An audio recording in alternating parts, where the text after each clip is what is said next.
Paper Mario: The Thousand-Year Door is a game that comes around once, maybe twice in a lifetime, but never 3 times. No matter how hard they keep trying to capture that marvel of a game, it just needs to stop at this point.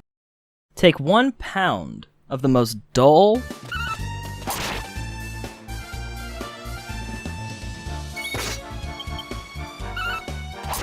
boring,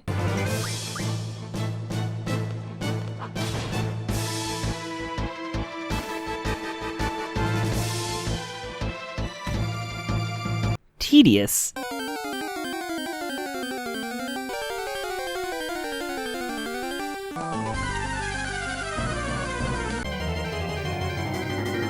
and I'm gonna say it, poopy gameplay genres, and inject that Mario charm into it, making each fight better than the last. Mix in that spice of amazing characters that Nintendo is just unrivaled in. And some of the most entertaining writing that I've personally ever seen in a game. Take that, bake it at about 350. You got a masterpiece of a title coming out for the GameCube. The game itself is your basic turn-based combat style of fighting. Mario gains companions as you travel around the different worlds to collect the crystal stars. But what Paper Mario does is add in these fun mini-games as power-ups that keep your mind locked into combat at all times.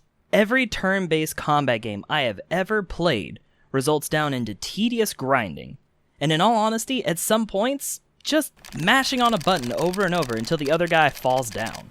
But Paper Mario says, fuck that!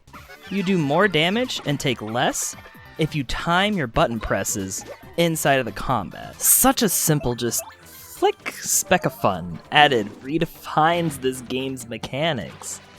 Now, I don't know if that says something about Paper Mario or turn-based combat in general, but it was good enough to keep me interested, and I'll take it. Probably the most interesting part of this game, though, is the characters. Not only are Mario's allies some of the most adorable, fun, interesting, and dynamic allies ever in a Mario game, but it's not just them. Every character is fleshed out in some way that provides more than just the basic plot of a good or bad guy. Take the first 10 minutes of the game. You see this bird lancer guy get jumped, and they mention the Dawn. Now, this feels just like a quirky little side extra, but no. Hours later into the game, the Dawn returns, and it's just this Godfather-like character in Mario. You play through a small side quest about his daughter, and you learn more about the Dawn as a person and his family. This same fleshing out applies to every boss, every enemy, and any one-time appearance character in general. And that fucking music!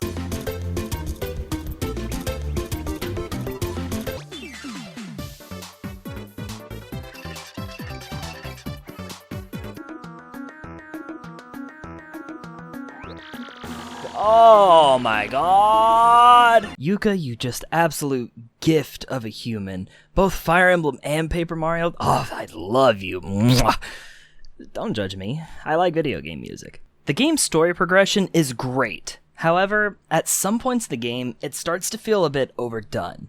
Like the Peach segments. As adorable and character developing as they may be, they're a bit much at some points. The puzzles themselves are not very hard, but the whole sequence the 3rd or 4th time around just starts to make you wish you were playing as Mario again. The game also balances difficulty really well, with its cute secrets for each boss fight to make them just a tad bit easier if needed. The game wants you to pay attention to the story, and if you don't, it could hurt you in the end, or at least make the game just a little bit more challenging. And that's about all I have to say about Paper Mario: The Thousand-Year Door. It's one of my favorite games of all time, and it's been such a pleasure seeing people experiencing it for the first time.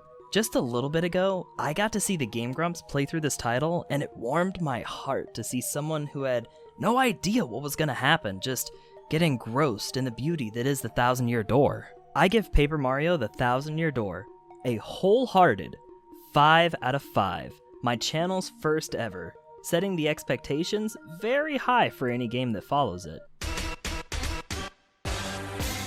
Also, fuck you, Sticker Star, you ugly piece of...